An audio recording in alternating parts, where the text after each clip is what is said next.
Mesdames et messieurs, bonjour et merci de nous rejoindre sur ce nouveau numéro de votre page invitée sur SICA. Aujourd'hui, nous avons le plaisir de recevoir pour vous Madame Fatimata Sy. Elle est la directrice de l'unité de coordination du partenariat de Ouagadougou. Elle a accepté volontiers répondre à nos questions. Bonjour Madame Fatimata Sy. Bonjour. C'est un plaisir pour nous de vous recevoir sur notre émission. Merci beaucoup. Alors, le partenariat de Ouagadougou vient d'achever une caravane qui s'est tenue en Afrique de l'Ouest, je crois dans 3 pays, le Niger, le Burkina et le Bénin. Est-ce que vous pouvez déjà nous dire un peu, c'était quoi l'objectif de cette caravane? Merci beaucoup. Merci de votre invitation à cette émission. Effectivement, on est à notre 3e édition en termes de caravane. Nous l'avons initiée en 2015 et puis là 2016 et nous sommes dans l'édition 2017. Et cette caravane nous a conduit au Niger d'abord. Nous avons passé quelques 3 jours.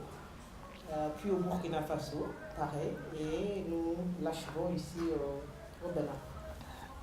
Par cette caravane, ce que nous cherchons, c'est de mettre ensemble les bailleurs de fonds clés du partenariat de Ouagadougou pendant un certain temps. Donc ça a été pendant 2 semaines où les bailleurs sont restés ensemble pour mieux discuter entre eux, pour discuter de leur stratégie, pour visiter dans chacun des pays leurs réalisations ou les réalisations qu'ils soutiennent. Je pense que ça, c'est quelque chose d'important. La deuxième chose, c'est que pendant cette caravane, dans chacun des pays, ça nous donne l'opportunité, les bailleurs ensemble, de discuter avec l'ensemble des parties prenantes qui accompagnent et qui œuvrent dans la planification familiale de chacun de ces pays-là, pour voir quelles sont les retombées de leur accompagnement du pays dans cette thématique-là. Et la troisième chose, c'est vraiment d'engager des discussions, puisque nous parlons de partenariat. Ce partenariat, c'est entre les bailleurs et les pays. Donc, dans chacun des pays, nous regardons et discutons avec les autorités, avec les parties prenantes, quelles sont les avancées, quels sont les goulots d'étranglement, et ensemble discuter des solutions à envisager pour aller de l'avant dans ce qui est prévu dans chacun des pays. Alors, assez concret comme objectif pour cette caravane, est-ce que vous voulez bien nous dire un peu, ok, vous avez parcouru 3 pays, est-ce que vous pouvez nous faire l'état des lieux à chaque étape de cette caravane? Écoutez, on a commencé par le Niger. Et le Niger, sur les 9 pays du partenariat de Ouagadougou, c'est un pays où nous avons des normes sociales qui sont, je dirais, assez difficiles. Difficiles quand il s'agit d'aborder une thématique comme la planification familiale. Parce que n'oublions pas que c'est au niveau de ce pays où nous avons l'indice synthétique de fécondité plus élevé.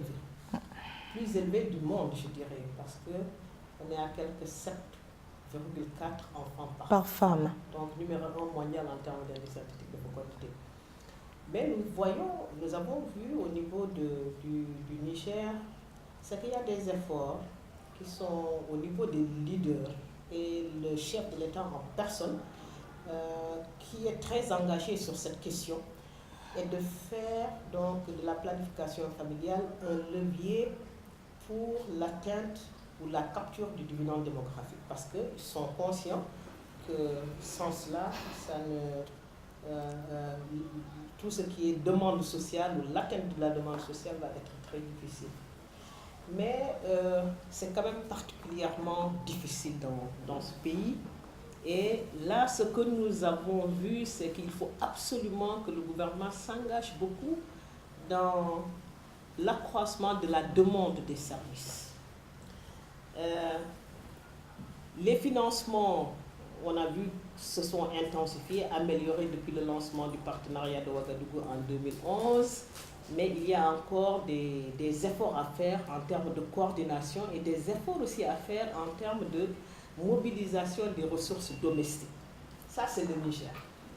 Alors voilà pour ce qui a été du Niger au Burkina Faso, où les cultures ne sont pas trop différentes du Niger quand même. Il y a quand même beaucoup de similarités.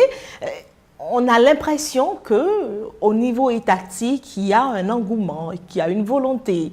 Est-ce que vous pouvez nous dire un peu ce que vous avez vu à cette étape? Non, absolument, parce que ce qu'on a vu au Burkina Faso, c'est un engagement politique très fort, porté d'abord par le président de la République, porté par le président de l'Assemblée nationale, et qui fait qu'aujourd'hui, en termes de résultats, je peux dire que le Burkina est numéro 1 dans le partenariat de Ouagadougou. Sur les 9 pays, voilà un pays qui a atteint et même dépassé donc, les objectifs qui s'étaient assignés en 2016. Et aucun des 8 autres pays n'a atteint son objectif de 2016. Il n'y a que le Burkina qui est atteint, dépassé même donc, son objectif. Donc, mais c'est dû en grande partie par l'engagement politique que nous avons eu là-bas avec le chef de l'État, avec le président de l'Assemblée nationale. Le Premier ministre. Nous avons vu la deuxième dame, c'est-à-dire l'épouse du Premier ministre, qui est aujourd'hui championne de la planification familiale, non seulement au Burkina, mais ce qu'elle a fait, nous voudrions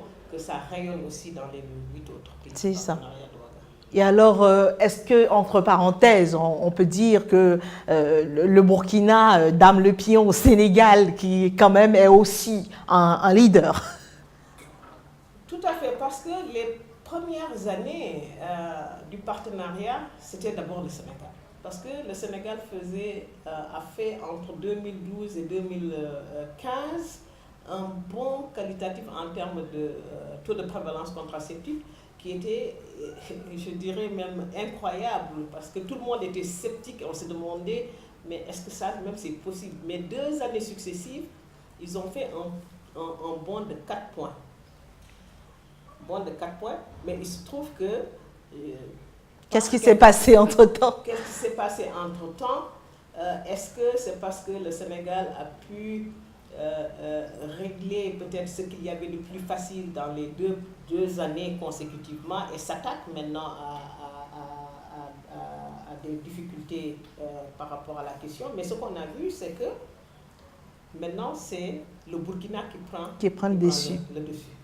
Alors, donc, dans cette caravane, après le Burkina Faso, vous avez mis le cap sur le Bénin. Et donc, vous y avez passé 3 jours. Vous êtes au terme de votre séjour, en tout cas de la caravane.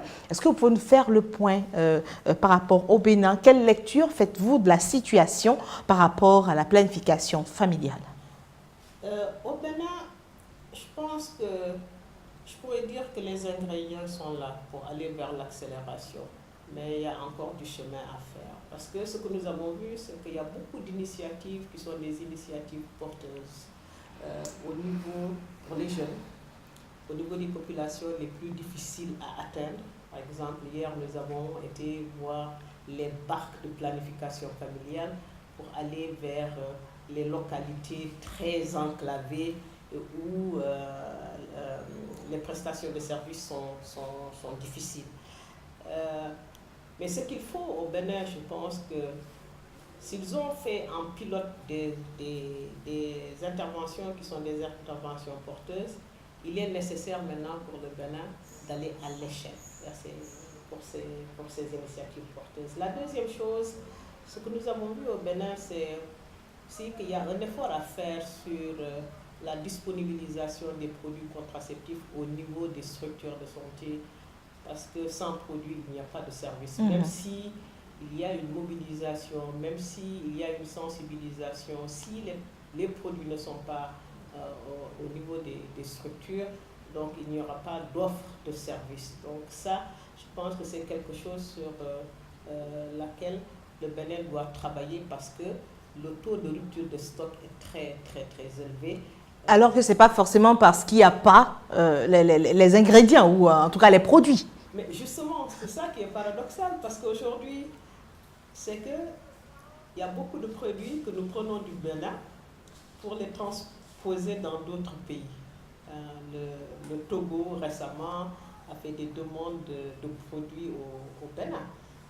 Donc ça veut dire qu'il y a un surstock au niveau central, mais il y a des ruptures de stock au niveau décentralisé. Donc je pense que ça c'est quelque chose, on en a beaucoup discuté avec les autorités pour dire que ça c'est quelque chose absolument à revoir, parce que ce n'est pas normal qu'on prenne des produits pour les amener dans d'autres pays alors que chez soi-même les populations ne sont pas servies. C'est ça. Voilà certainement des choses qui font que le Bénin n'arrive pas à atteindre son objectif de 227 000 adhérents à la planification familiale. Ça, tout à fait. Il y a entre autres cela. Il y a aussi la création de la demande. Il faut absolument qu'on intensifie la création de la demande. Et cela, il faut que le Bénin puisse penser à des stratégies cumulées. C'est-à-dire, il faut mettre à contribution les médias, les journalistes. Il faut que la presse y soit. Il faut que les leaders religieux intensifient aussi leurs interventions en termes de sensibilisation. Nous avons vu des jeunes qui sont vibrants, des jeunes engagés, des jeunes qui savent porter la parole, mais qui nécessitent aussi d'être soutenus par rapport à cela. Il faut que le Bénin puisse penser à une campagne de sensibilisation structurée, articulée et qui s'inscrive dans la durée. Le Sénégal a eu à le faire à un moment donné. Pendant 11 mois, ils ont mené une campagne avec un thème central qui était un thème fédérateur. Ça veut dire méfiez-vous, évitez les grossesses rapprochées. Et ils ont développer des stratégies de communication par la presse, communication interpersonnelle, communication avec les médias sociaux. Donc c'est ce tout de manière très structurée, très articulée et pendant qui s'inscrit, comme je l'ai dit, dans la durée. Je pense que ça, il faut absolument le faire parce qu'on peut dire aussi, mettez en place ou renforcez les services. Mais si les gens ne viennent pas demander le service, exactement, ça ne servirait à rien. Absolument. Merci. Alors, c'est la fin de votre page invitée, mesdames et messieurs. Merci de nous avoir reçus chez vous. Nous étions avec le docteur Fatimata Sy pour parler partenariat de Ouagadougou, planification familiale et dividendes démographiques, entre autres. Merci.